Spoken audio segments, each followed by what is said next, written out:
कैसे यूपीएससी जांचता है आपके व्यक्तित्व को कि आप एक आईएएस, आईपीएस, इंपॉर्टेंट सर्विसेज के लायक है भी या नहीं। इसके लिए जरूर हम लोगों ने कुछ तकनीकी चेकलिस्ट बना रखी होती है। मसलन मैं 5 चीजें जरूर जांचता हूँ। जो पहली सलाह मैं अक्सर परीक्षार्थियों को देता हूँ वो ये है कि किसी भी कीमत पर फेक व्यक्तित्व मत दिखाइए। किसी भी इंटरव्यू को, खासतौर से यूपीएससी इंटरव्यू को तबाह करने के लिए आपका केवल एक। नमस्ते दोस्तों, मेरा नाम विजेंद्र सिंह चौहान है। संभव है आप लोगों में से कुछ ने मुझे पहले से देखा हो। मैं आज आप लोगों के साथ बात करने वाला हूं यूपीएससी इंटरव्यूज के बारे में। एक बहुत रहस्यमयी दुनिया है। बहुत कम लोगों को चूंकि यह बोर्ड देखने को मिलता है, इसलिए वो इसके बारे में बहुत सारी भ्रांतियां, बहुत सारे कन्फ्यूजन्स रहते हैं, कैंडिडेट्स के मन में भी और आम दुनिया के मन में भी। तो चूंकि मुझे जोश ने यह मौका दिया कि मैं आप लोगों से बातचीत करूं, तो मुझे लगा कि मैं इस विषय पर आपसे बात करूंगा। पर सवाल है कि मैं इस पर आपसे बात करने के लिए उपयुक्त पात्र क्यों हूं। संभव है आप लोगों ने देखा हो कि पिछले कुछ सालों से लगातार हम लोग यूपीएससी के उन परीक्षार्थियों को जो लोग मेंस की परीक्षा पास करके आते हैं और इंटरव्यू देना चाहते हैं, जिसे पर्सनैलिटी टेस्ट कहा जाता है, उनको उनका मार्गदर्शन करने की कोशिश करते हैं। मैं ये काम पिछले 2 दशक से कर रहा हूँ, इसलिए संभव है कि मेरे पास ऐसा कुछ अनुभव, कुछ जानकारी है जिसे आपके साथ बांटने में मुझे अच्छा लगेगा। मेरा नाम विजेंद्र सिंह चौहान है और मैं दिल्ली विश्वविद्यालय के जाकिर हुसैन दिल्ली कॉलेज में हिंदी का एसोसिएट प्रोफेसर हूँ। मेरा जन्म दिल्ली की अनधिकृत कही जाने वाली एक बस्ती भजनपुरा में हुआ। मैंने अपनी शुरुआती शिक्षा एमसीडी के स्कूल से, फिर दिल्ली सरकार के स्कूल से और उसके बाद दिल्ली विश्वविद्यालय के जाहिर है कि सरकारी कॉलेज से पूरी की। ये ग्रेजुएशन मैंने 1993 में किया। उसके बाद पोस्ट ग्रेजुएशन, एमफिल, पीएचडी, ये सब करने के बाद मैं दिल्ली विश्वविद्यालय के इसी कॉलेज, जिसका मैं कभी छात्र हुआ करता था, इसी कॉलेज में पढ़ाना मैंने शुरू किया और अब मैं वहाँ एसोसिएट प्रोफेसर हूँ। आज हम जिस विषय पर बात करने वाले हैं वह है यूपीएससी का इंटरव्यू। आप सभी जानते हैं कि यूपीएससी की जो सिविल सेवा की परीक्षा है उसके कई चरण होते हैं। प्रारंभिक चरण है जिसे प्रारंभिक परीक्षा प्रीलिम्स कहते हैं। उसके बाद मेंस की परीक्षा होती है और मेंस की परीक्षा में जो थोड़े से लोग उत्तीर्ण होते हैं उन्हें मौका मिलता है यूपीएससी के इस बोर्ड के सामने आने का। यूपीएससी का यह बोर्ड आपके व्यक्तित्व का मूल्यांकन करता है। आप में से बहुत सारे लोग होंगे जो देश के अलग अलग शहरों में बैठे होंगे, दिल्ली जैसे महानगर में नहीं होंगे। उन लोगों के मन में अक्सर ये भ्रांति होती है कि शायद यह परीक्षा और ये पर्सनैलिटी टेस्ट, ये इंटरव्यू केवल महानगर के लोगों के मतलब की चीज़ है।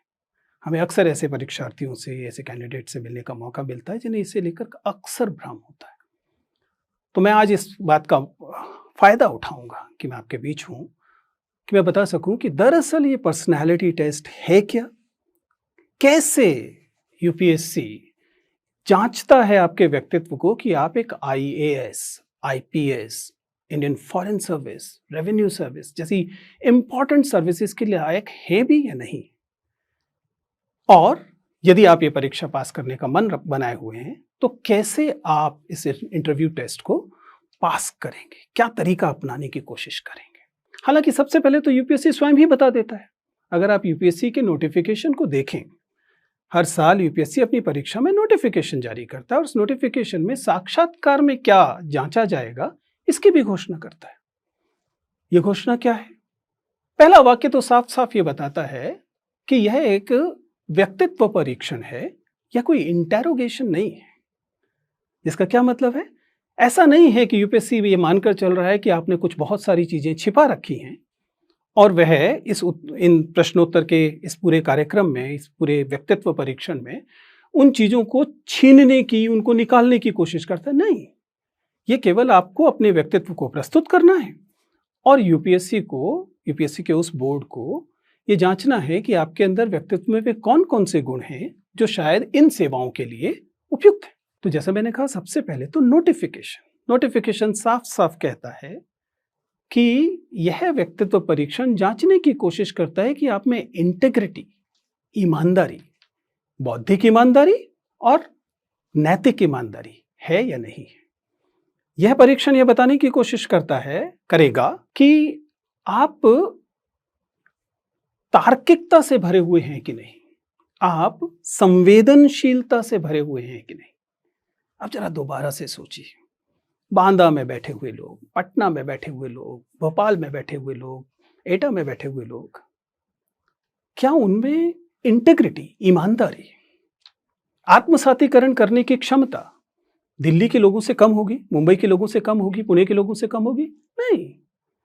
अतः ऐसा नहीं है कि व्यक्तित्व परीक्षण में छोटे शहरों से आने वाले लोग, व्यक्तित्व परीक्षण में महानगर के बड़े बड़े विश्वविद्यालयों से न पढ़े हुए लोग अच्छा नहीं कर सकते। हमारा बार बार अनुभव ये रहा है कि वे विद्यार्थी जो ऐसी जगहों से मुख्य परीक्षा पास कर पाते हैं, वे इंटरव्यूज में, साक्षात्कार में अक्सर बहुत अच्छा प्रदर्शन करते हैं। और इसकी वजह यह नहीं है कि कोई यूपीएससी उनको खैरात में, चैरिटी में अधिक अंक दे देता है। सच्चाई ये है कि इन जगहों पर रहने के अनुभव आपके व्यक्तित्व में ये वाले गुण डाल देते हैं। बस आपको एक विद्यार्थी के तौर पर उन्हें पहले से पहचान लेना है। अगर आप अपनी परीक्षा के दौरान इन्हें पहले से पहचान लेंगे तो आप जानते होंगे कि आपको किन गुणों पर बलाघात देना है और किन गुणों से छुटकारा पाना है। क्योंकि जाहिर है कि कुछ अच्छे गुण आएंगे तो कुछ थोड़े बहुत ऐसे गुण भी आएंगे जो शायद परीक्षा के लिहाज से बहुत अच्छे ना हो।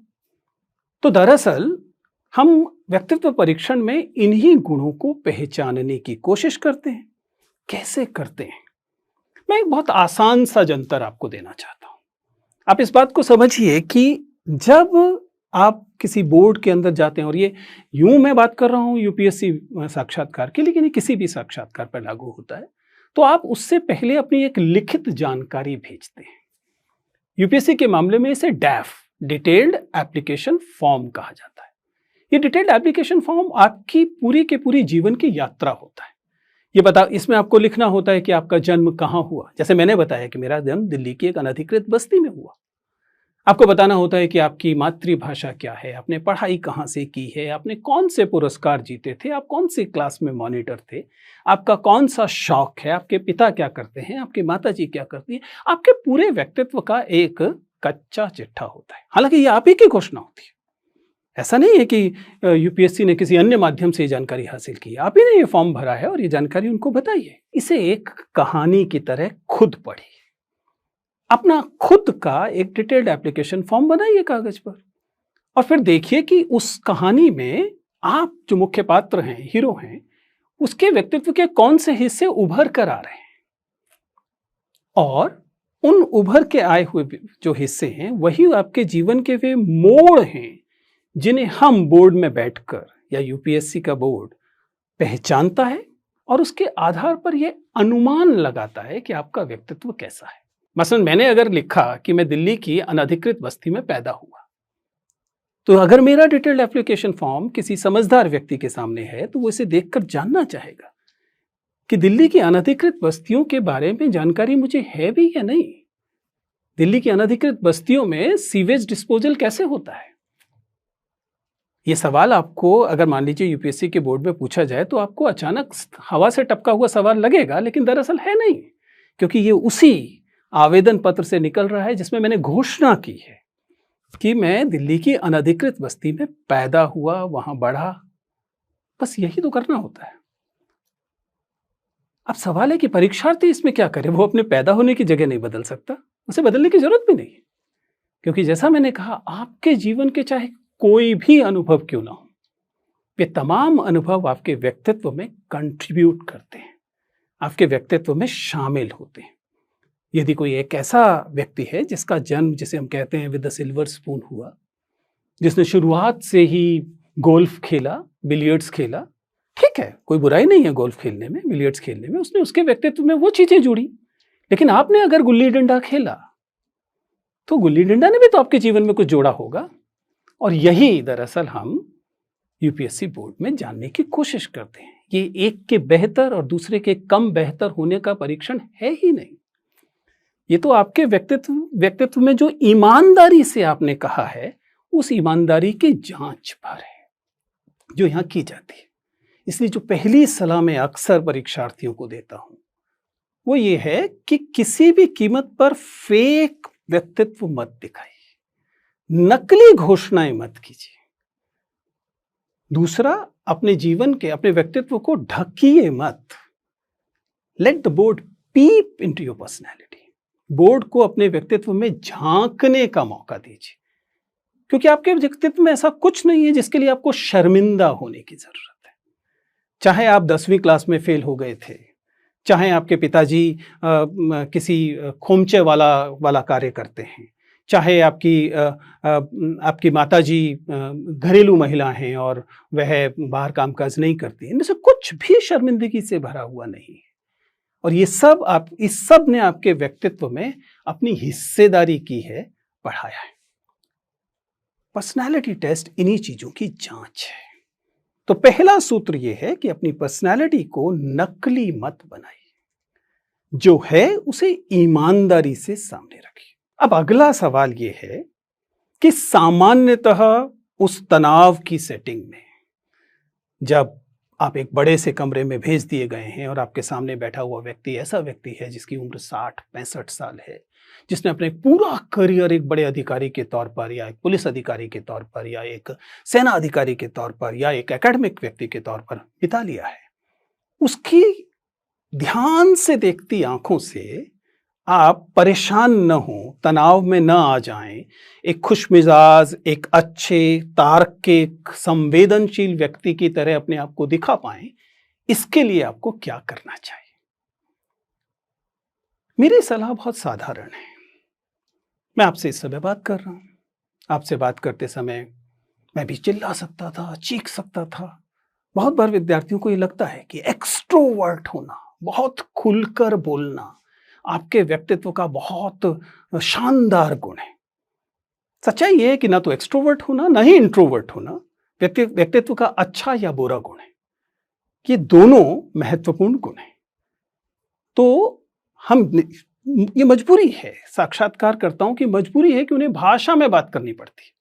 अगर उनके पास ऐसा कोई तरीका हो जो बिना बात किए आपके व्यक्तित्व के बारे में पता लगा सकें, तो वो शायद आपसे बात ही ना करें। अगर कल को ऐसी कोई मशीन आ जाए जो आपको स्कैन करे और पता लग जाए कि आपका व्यक्तित्व क्या है, तो किसी इंटरव्यूअर की जरूरत ही नहीं। लेकिन चूंकि अब ये वैसी मशीन नहीं है, इसलिए हमारे पास एकमात्र तरीका बात करने का है। तो हम जो सिखाने की कोशिश करते हैं और जो आपको सीखना चाहिए एक कैंडिडेट के तौर पर, कि जब आप बोर्ड के सामने जाएं तो आप बोलने या गैर वाचिक संप्रेषण 2 तरह का होता है। एक वाचिक संप्रेषण, बोलने वाला, आप कैसे बोलते हैं, और दूसरा गैर वाचिक संप्रेषण, आपकी आंखें क्या बोलती हैं, आपके हाथ क्या बोलते हैं, पूरा जिसे आप बॉडी लैंग्वेज कह सकते हैं, उससे आप क्या संप्रेषित करते हैं। आपको इसका भी ध्यान रखना पड़ता है। लेकिन सवाल है कि एक इंटरव्यू बोर्ड के सामने आप अपने आप को ऐसे कैसे पेश करें जिससे यह लगे कि आपके व्यक्तित्व में जो गुण हैं वो अधिकारी बनने के रास्ते में बाधा नहीं। इसके लिए जरूर हम लोगों ने कुछ तकनीकी चेकलिस्ट बना रखी होती है। मसलन मैं 5 चीजें जरूर जांचता हूँ। मैं बात करता हूँ पोस्चर की, यानी कि आप कैसे बैठे हैं, सिटिंग पोस्चर। मैं बात करता हूँ वर्बल कम्युनिकेशन की, वॉइस की, यानी कि आप कैसे बोल रहे हैं, आपकी आवाज़ बहुत ऊंची तो नहीं है या बहुत नीची तो नहीं। ध्यान रखिएगा, ये सारी चीज़ें संयोगवश नहीं होती। एंजाइटी आपकी आवाज़ को बढ़ा देती है। आप तेज बोल रहे हैं, ये आपके आत्मविश्वास का लक्षण नहीं है, ये आपके डरे होने का लक्षण है। और हम इस बात को बहुत आसानी से, कोई भी जो इतने सालों से, मैंने बताया कि बहुत वरिष्ठ अधिकारी हैं, बहुत अनुभवी व्यक्ति हैं, उधर बैठकर आपकी आवाज़ की शुरुआती 2 मिनट में जान चुके हैं कि आप कितने नर्वस हैं, और उसके लिए बहुत अधिक परिश्रम करने की आवश्यकता नहीं है। खैर, तो वॉइस लेवल यानी वर्बल कम्युनिकेशन, जिसमें कि गति और आवाज़ की का जो वॉल्यूम है, दोनों को देखा जाता है। इसके अलावा आई कॉन्टैक्ट, सबसे खूबसूरत चीज मानव संप्रेषण में यदि कुछ है तो आपकी नजरें। अगर आप में आत्मविश्वास है, अगर आप ईमानदार हैं, तो आप बात करने वाले व्यक्ति की आंखों में देखते हैं। अगर नहीं है तो आप काम चलाते हुए चेहरे पर देखते हैं। लेकिन अगर आप झूठ बोल रहे हैं, अगर आप चुरा रहे हैं कुछ, अगर आप फेक कर रहे हैं कुछ, तो अक्सर आप ऊपर देखते हैं। एक साधारण सा तरीका है। कुल मिलाकर मैं क्या कह रहा हूं, जब आप किससे बात कर रहे हैं तो उसकी आंखों में या कम से कम चेहरे की तरफ देखिए। इसके अलावा हम बात करते हैं अक्सर हैंड मूवमेंट की, हाथों से आप क्या कहने की कोशिश करते हैं। ये एक अलग अलग समय में अलग अलग स्थितियां हैं, खड़े होते हुए अलग होता है, लेकिन चूंकि आमतौर पर साक्षात्कार बैठकर है, इसलिए सबसे आसान होता है कि आप न्यूनतम हैंड मूवमेंट रखते हैं। और फाइनली कुल मिलाकर प्रवाह, फ्लो, वह सबसे महत्वपूर्ण चीजों में से एक होता है कि आप जब बातचीत कर रहे हैं तो आप रुक रुक कर, अटक अटक कर बोल रहे हैं, या आप चूंकि अपनी बात पर यकीन रखते हैं इसलिए बात को एक प्रवाह में बोल रहे हैं। मैं ये नहीं कह रहा कि सभी लोग बराबर क्षमता से भरे हुए होंगे, क्षमताएं कम या ज्यादा हो सकती हैं, लेकिन कुल मिला के ये एक ब्रॉड स्पेक्ट्रम है, एक बड़ी सी एक चेकलिस्ट है 4-5 चीजों की जिनका आप ध्यान रख सकते हैं जब आप साक्षात्कार में, किसी भी साक्षात्कार में हो और यूपीएससी साक्षात्कार में तो खास तौर से। ये वो मूल बिंदु हैं जिनसे हम बात करते हैं। लेकिन जैसे कि किसी भी भाषिक चीज के साथ होता है, अंततः महत्वपूर्ण यह है कि आप क्या बोलते हैं, विषय वस्तु क्या है, कंटेंट क्या है। क्या आप केवल जार्गन दे रहे हैं, क्या आप ब्लफ कर रहे हैं। किसी भी इंटरव्यू को, खासतौर से यूपीएससी इंटरव्यू को तबाह करने के लिए आपका केवल एक बार झूठ बोलना काफी है। आपको किसी सवाल का उत्तर नहीं पता, और ऐसा स्कूलों में चल जाता है, इसलिए कई बार आदत होती है कि आपको सवाल का जवाब नहीं पता है, लेकिन आपसे पूछा गया तो आपने कहा हाँ पता है, और जब आपने उत्तर दिया तो वह उत्तर आपके अनुमान पर, गेस पर आधारित था। इंटरव्यू आपको यह सुविधा नहीं देता। क्यों नहीं देता? बहुत साधारण सी बात है। प्रश्न का उत्तर न पता होने पर आप आसानी से कह सकते थे कि मुझे उत्तर नहीं पता। तब क्या आपके बारे में क्या राय बनती कि इसको एक सवाल का उत्तर नहीं पता था, जबकि बहुत सारे सवालों का उत्तर पता था, तभी तो यह साक्षात्कार दे रहा है, तभी तो उसने मेंस क्लियर किया है। लेकिन आपने एक उत्तर गलत दिया। गलत का मतलब केवल गलत का, राय में गलत कुछ नहीं होता, लेकिन फैक्चुअल, तथ्यात्मक चीजों में आपने दावा किया कि आपको पता है और आपको नहीं पता था, आपने अनुमान लगा दिया, तब आपके बारे में आपकी ईमानदारी पर सवाल उठता है। और यही महत्वपूर्ण है, क्योंकि ईमानदारी नॉन नेगोशिएबल है इस तरह की सेवाओं में।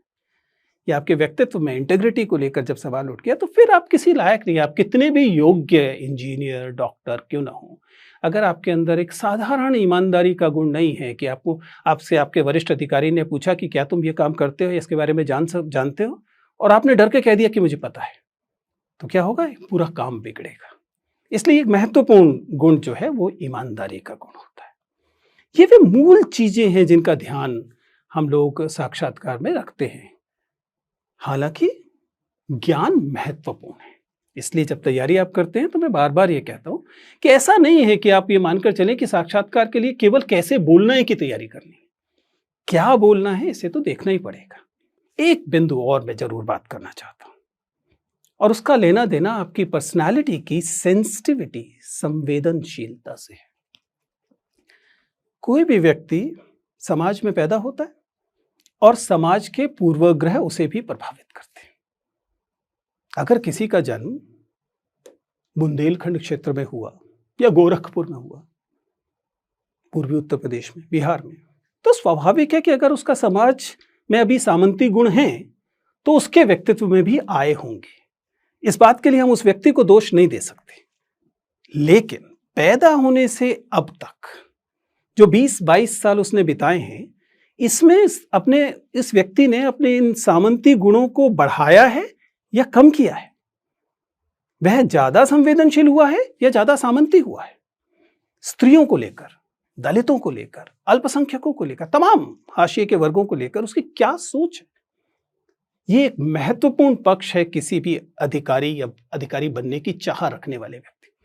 इसलिए आप अक्सर पाएंगे कि हम जरूर कोई ना कोई सवाल स्त्रियों से जुड़ा हुआ, स्त्रियों की के प्रति संवेदनशीलता से जुड़ा हुआ अवश्य पूछते हैं, और सीधा न भी पूछें तो घुमा कर पूछते हैं।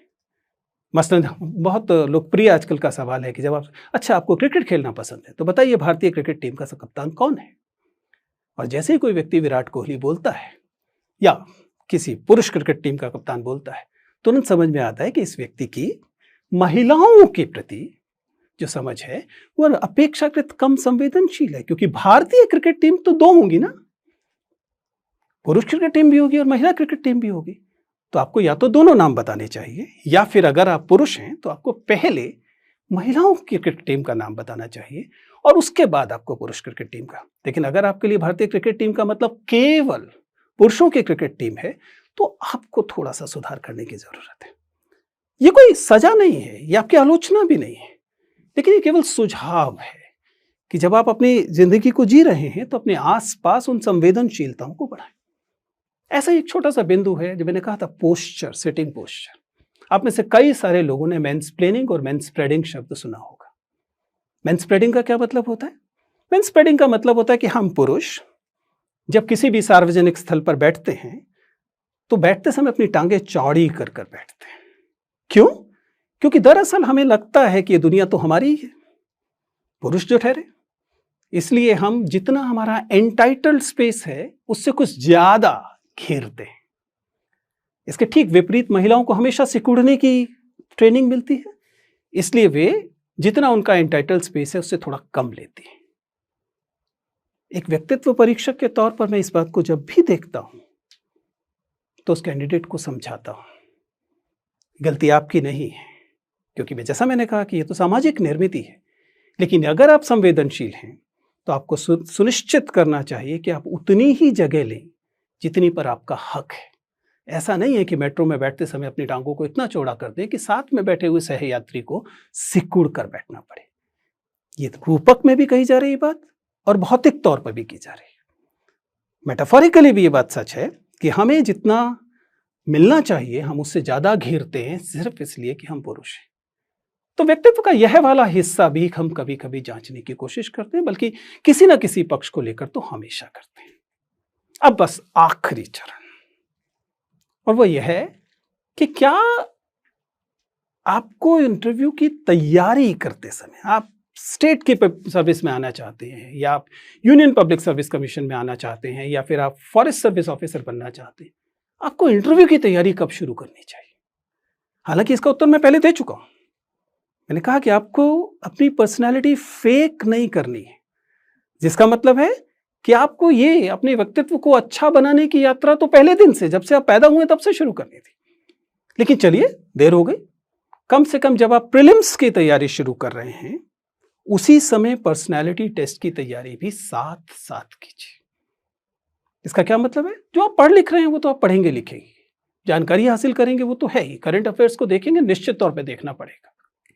लेकिन साथ साथ आप कैसे चलते हैं, आप कैसे बोलते हैं, और जैसा मैंने कहा अपने साथियों के प्रति आपकी क्या राय है, क्या आप एक टीम वाले व्यक्ति हैं कि नहीं, आप टीम की तरह काम कर सकने लायक व्यक्ति हैं कि नहीं, आप अपने नोट्स को छिपाकर पढ़ने वाले व्यक्ति हैं या नोट्स को शेयर करके पढ़ने वाले व्यक्ति।